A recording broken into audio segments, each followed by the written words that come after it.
Good afternoon, and welcome to Everybody, the podcast which shares stories that highlight people in life that make the world an interesting place, which ultimately ties us all together in unique and wonderful ways.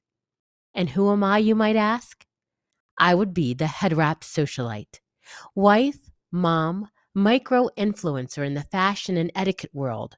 But on this podcast, I will be introducing you to some people who I've had the opportunity to meet along my journey, who have helped enrich me in my life in beautiful ways, and who I hope will do the same in yours. Today, we will explore the extraordinary interconnectedness of life with my friend, Jaina. She has created an open space within her life to search for the wisdom which exists in the natural world within the depths of her existence. Jaina is a practicing yogini who believes in a oneness that transcends our individual ego, mind, body complex. Her journey continues to lead her to the realization that kindness is the very essence of life and that love underlies every aspect of our existence. Today, we talk about the realms of nature, spirituality, and the power of love. So before I turn the floor over to my friend, I wanted to share how I know you. So Jaina and I have worked together in the fashion sphere. We have done some modeling projects together, from fashion shows to print work. And what drew me to her is that she has always led with a kind heart, not just for me, but for others in our space. So today, I welcome my friend Jaina to the podcast. Thank you for being here, my friend. It's really good to be here with you. Can you tell the audience a little bit about who you are? I think that my biggest and most profound turning point in my life was when my son died. And I had an opportunity to either fall into the depths of despair and depression and death, essentially, or I had the choice to live life to the fullest, which sounds like a Hallmark card, but really to live life to the fullest. I had a breaking point where I had to make that decision. And then I feel like that was a turning point in my life. And from then on, I've really been guided by nature, by spirit. And I say spirit from a secular space, so not tied to any particular religion. And I believe that enlightenment or self-realization ultimately comes from this interpersonal relationship with others, those interactions we have one-on-one with everybody you meet throughout the day. This is where I find God. This is where I find enlightenment. I've been very fortunate to see the planet touch every continent in the last, I'd say, 6 years. And particularly being in Hindu cultures or Muslim cultures and Christian cultures, just everybody prays the same. We're all doing the same procession, the same bowing, the same work, the malas, with a different language and a different outfit on. But I'm really moved by people that connect with spirit, again, whether that's secular or, through a church. I'm going to ask you about your farm because I can hear in the back. I know you spend a lot of time there. What things do you embark on while you're in that space? I grew up in South Minneapolis, probably poor, although we never used those words growing up. We had rich family life and lots of opportunity to travel, even as a child.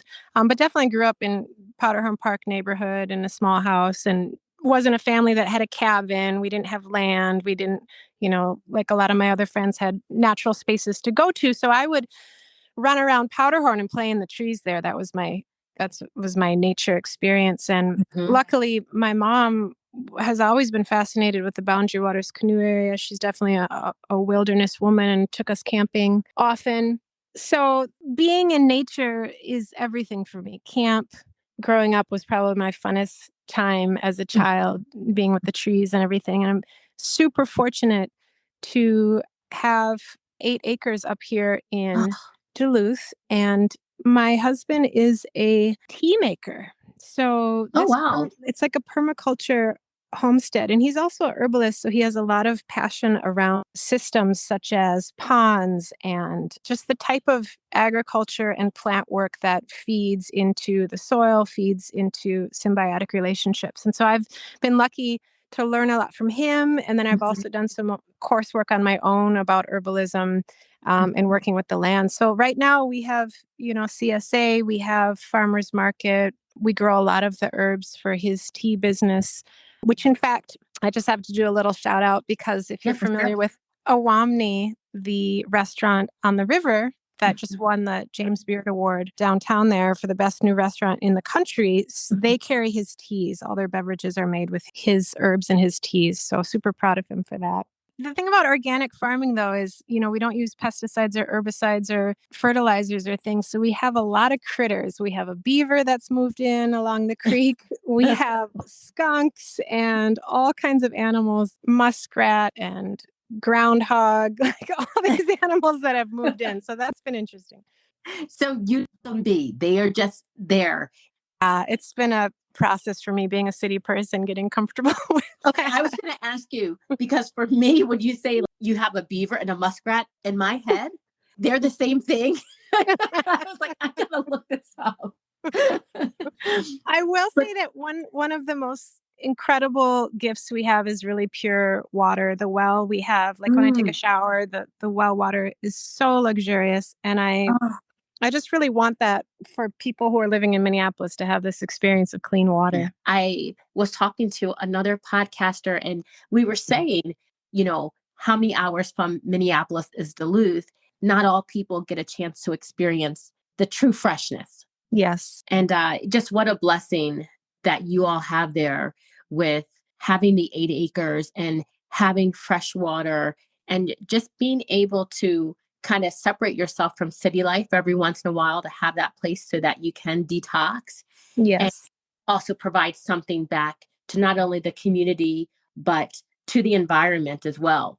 Absolutely. Absolutely. Can you share with us the experience that you've had since you are surrounded by nature that has deepened your belief in our oneness?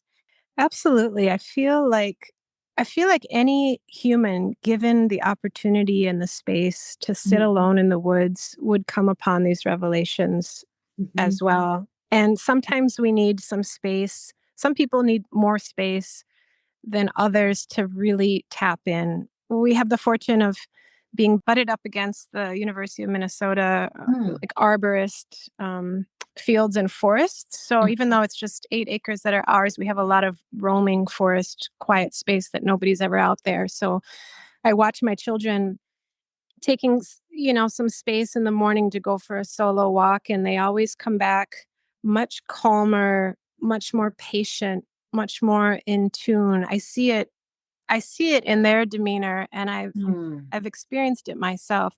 But something about sitting with the trees and just watching the natural flow of the birds flying from one tree to the next, the little ants in the soil, the way that the leaves move taps you into something ancient and Mm. innate and deeper. It's hard to put in words, but I know, Trina, you've had this experience before. Sitting with water is another example. I used to live in Hawaii, and Mm. being with the oceans reflects our movement of breath in such a beautiful way. It makes you breathe slower and calmer and deeper. So I've been a yoga teacher for about 25 years. Yoga's been a really big part of my life, not just the physical stretching and asana, but the deep philosophical and spiritual work that the ancient practice of yoga brings, some 5,000-year-old technology for the science of the mind and the science of self-realization and knowledge of self. Mhm. The breath, the breath is the one thing that's constantly changing. So within yoga philosophy, we identify the physical body and all of nature. We call this prakriti, and that includes the thoughts in your mind, and it includes the movement of breath. So things that are coming and going, things that are constantly changing. Mm. And then we identify that within you that is the conscious awareness that it is observing all of the things that change. So the seasons, your mind, your thoughts, your emotions, your breath. Mhm. And the idea with yoga practice is to live from that space of conscious awareness, to be the observer, to sit on a throne as a royal, goddess, Mhm. and be the witness of life, unbound by situation, unbound by the weather patterns, unbound by the mental complexities.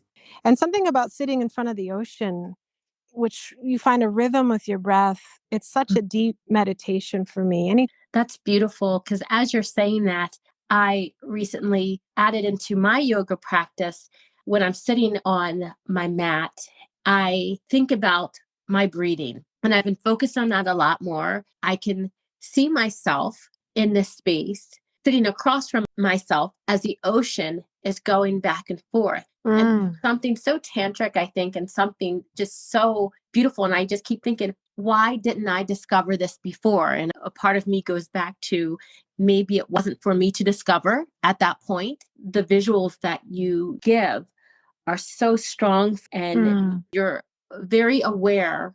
And I can see now why I was drawn to you. And and not to mention that you are a lover of trees, which you already have my heart. I don't know if you've ever read this book, which I just started amongst my other thousands of books that I'm reading, but it's called The Hidden Life of Trees. And a friend had suggested it, but it's by Peter, I think it's Wolben, Peter Wolben, I think that's his name, but The Hidden Life of Trees. And it kind of just tells how they feel, how trees communicate. And I totally get what you're saying when you're amongst nature and you're with the trees and with your breath. Oh, I've heard of this book, but I have not yet read it. And I think they probably speak to the mycelium connections of the mushrooms underneath, too. Yes, how it's all connected. When we were up in Duluth, this is crazy. Okay, full circle moment, really quick. But when we were up in Duluth a few years ago, so this is before pandemic, we had gone into this artist shop and uh, he had this framed print by John Muir. And I remember being drawn to it because it said, when you tug at a single thing in nature, he finds it attached to the rest of the world. As I'm talking to you about the interconnectedness of life, would you mind explaining to us how you perceive the interconnectedness of all living beings and what place that holds in your life? Oh, I just love that visual of tugging a bit at nature, Mm, tugging a bit at a petal on a daisy and feeling the fabric of reality shifting. for sure. Because quantum physics, I mean, Western science is finally catching up with Eastern Mm, philosophy. Is fine, you go down into a microscope, beyond the cellular level, beyond the atomic mm, level, deeper and deeper, and we see that it's just one canvas of experience, and that we can manipulate matter through our intention. That's what's so mm, striking, because we say this, and it sounds kind of new agey, like, oh yeah, manifest your reality. But Western science is actually quantifying, calculating, breaking it down, and showing that atoms are in fact impressionable yeah, by what you're thinking, which yeah. is so wild. One piece of yoga philosophy that I'm thankful to have downloaded early, like in my 20s. And whether it's true or not, I feel like is beside the point, Mhm. because if this philosophy allows me to be kinder Amen. and more compassionate and more patient and a deeper listener, that's the point of life. Correct. Those, fine tuning our relationships with everyone we meet. Right. So this philosophy is that the conscious awareness within my head, looking out through my eyes, is the same conscious awareness of every sentient being around me looking out through their eyes. So I'm Mm, essentially talking to myself. When we do that, all fear dissipates, mm, all afflictive emotions fall away. You can't help but fall in love, fall in the deepest love with everybody you meet when you know you're talking to yourself, which is to say you're talking to God, which is to mm. say you're talking to nature. There's just one consciousness beating through all of our hearts. Wow. That gave me chills because Mm. you have said it so eloquently. I believe when we put that kindness back into the world, not only are we putting it out to help other people, right? In all essence, we're helping ourselves. We get to be a mirror to other people who get to be a mirror to us when in Yeah. fact, we're all one of the same. And it's mind blowing when you think about it like that. You look at your fellow human being, and why would you want to have your ego come into play when you're just be going against yourself? Mm. I just feel like in these moments, we get to be selfless and more compassionate when we get to view the world in the way it was just described. Because through these moments, we are continuing to create different pathways to the love source. Mm.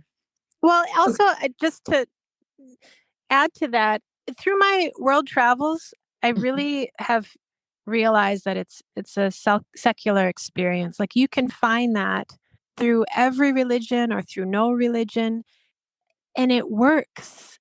Yeah. And it works. Because, it's like the more and more and I don't know if it's because, as you get older, but I know there are so many younger people who I like to say that they're like old souls and they have this wisdom about them. And for me, I felt like it took me like 50 something years, to get to Mhm. this point, whereas other people get there a lot sooner, but it's okay because again, it's all a part of our individual journeys, but it becomes the collective journey of the whole. Mhm. And it's mind blowing when you start to think of the world in that way. It goes back to why would I want to hurt someone else if that same hurt is really directed at myself?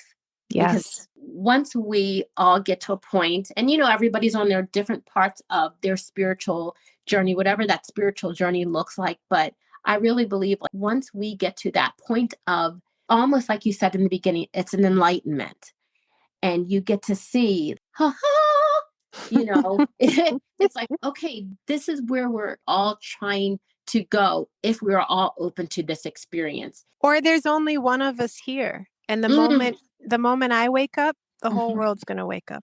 mm. Okay, I'm going to marinate on that because that's deep. But have you always thought this way? Have you noticed that about yourself? Hmm. No. So I was a swimmer for most of my life. I started swimming competitively when I was 4, and that Mhm, eventually led me to a college scholarship out in Seattle. And I think moving from Minnesota to Seattle was mhm, a huge breakthrough in mm, breaking open my mind and my heart. okay.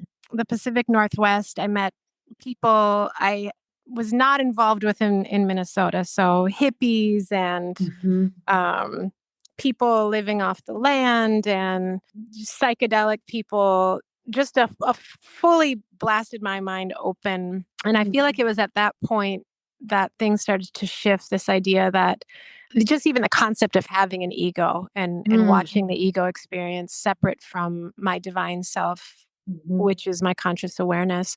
From Seattle, I ended up moving to Hawaii for about 3 years. So I'm 19 years old at this point. I'm kind of living on the beach. I'm surfing every day.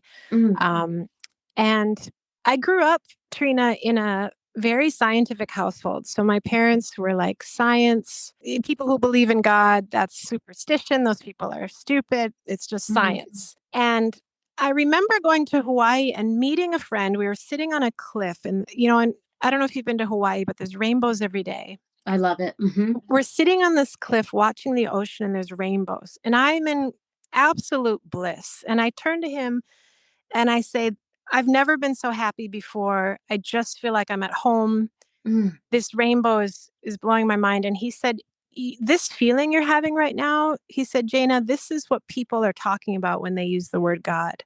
mm, And that I will remember that moment for the rest of my life. And he mhm, said, you don't have to call it God. If there's some ties to feeling like the patriarchy and like this white bearded man in the sky and all that, like you cannot call it God. You can mhm. call it the rainbow. And so I started calling that feeling of oneness the rainbow. Yeah, I was 19 years old. That was when a big shift happened for me. Wow, that's amazing. And it goes back to me like thinking like the people that you meet along the journey, they help you a lot of times unlock something that was there all along, but you Yes. just didn't have that key yet. Yes, that's such a beautiful way to say it. You're right. I want to share because I wonder if some of your listeners don't have the opportunity to see these really epic and nourishing places. I'm a college professor, Mhm. and 2 semesters ago, I had the opportunity to lead some yoga classes in a medium security prison, Lino Lake's medium security. And this is one of the reasons, to the listeners, if you haven't tried a yoga practice or a meditation practice yet, you don't need anything. You don't need a beautiful space. You don't even really need a mat. I mean, these guys in the prison didn't have space. They're in a cell with Mhm. 2 beds next to each other and a toilet in between.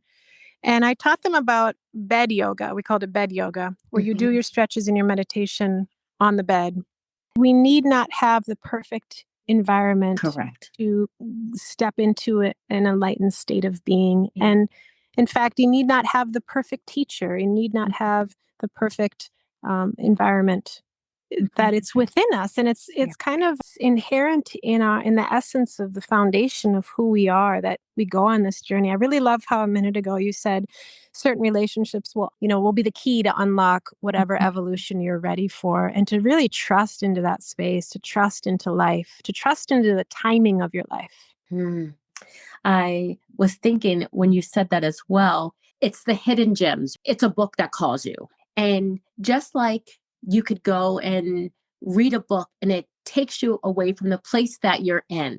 If you're in that meditative state, in that meditative space, you really can close your eyes and be anywhere. Yes.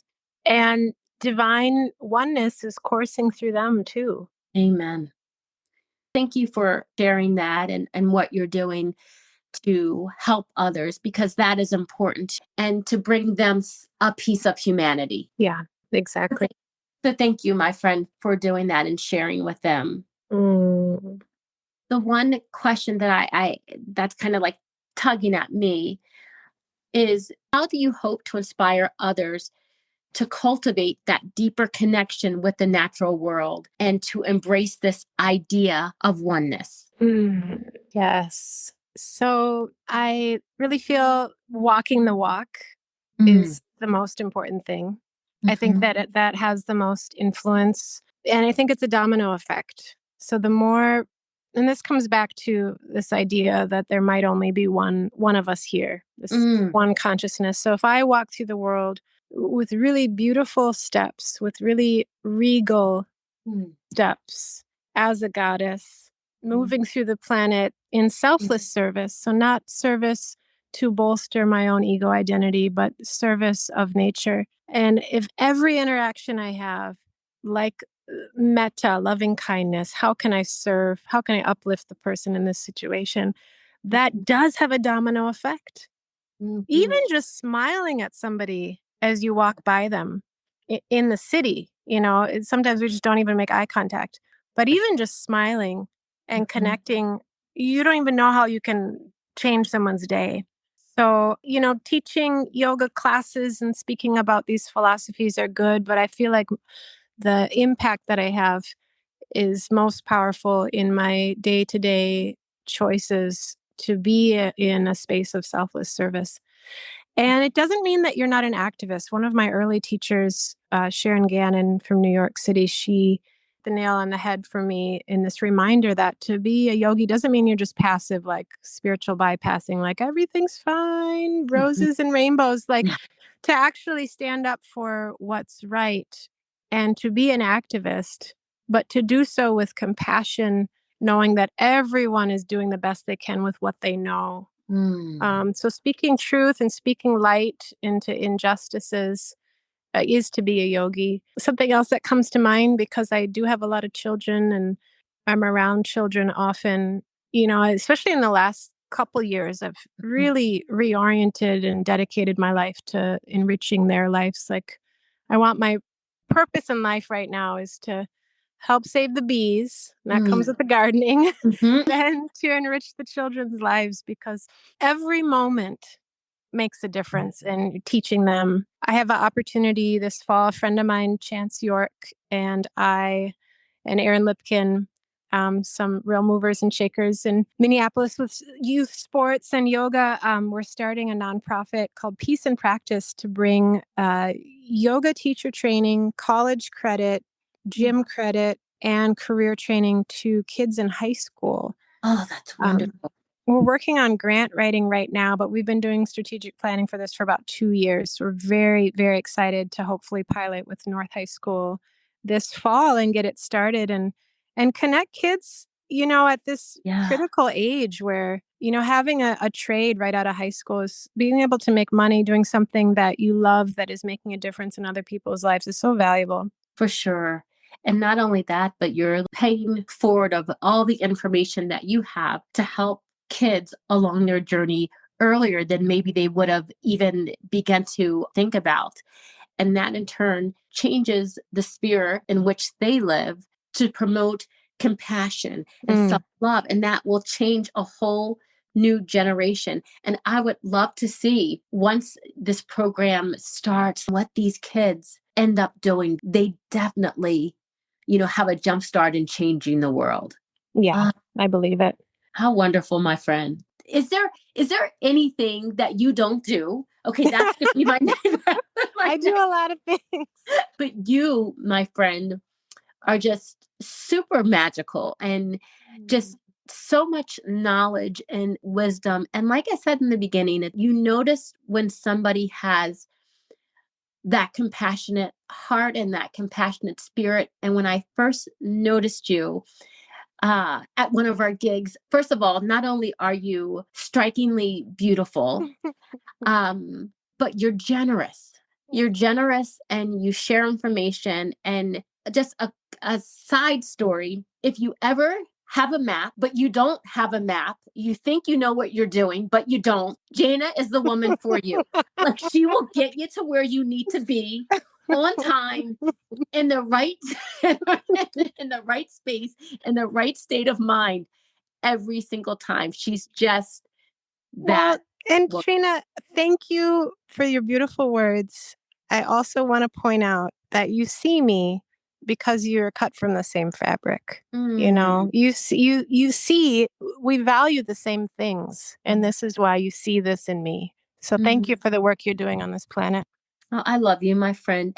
If any of the listeners wanted to follow you on social media, because you do a lot of different things, how would they go about following you? Yes. And if they wanted to get your teas, how would they go about doing that as well? So I'm on mostly just Instagram, and that's just my name at Jaina Portwood. My main focus in my shares is my yoga retreat business. The trips I do, I take about 4 international yoga retreats a year, and we're always on a different continent. This year upcoming, we're going to Egypt, Bali, India, Japan, and there's some local retreats as well. So definitely check out the Instagram page. One thing I love about the work that I do on these week-long trips is, of course, we're doing cultural immersion and visiting a new country, but we also are doing this spiritual work,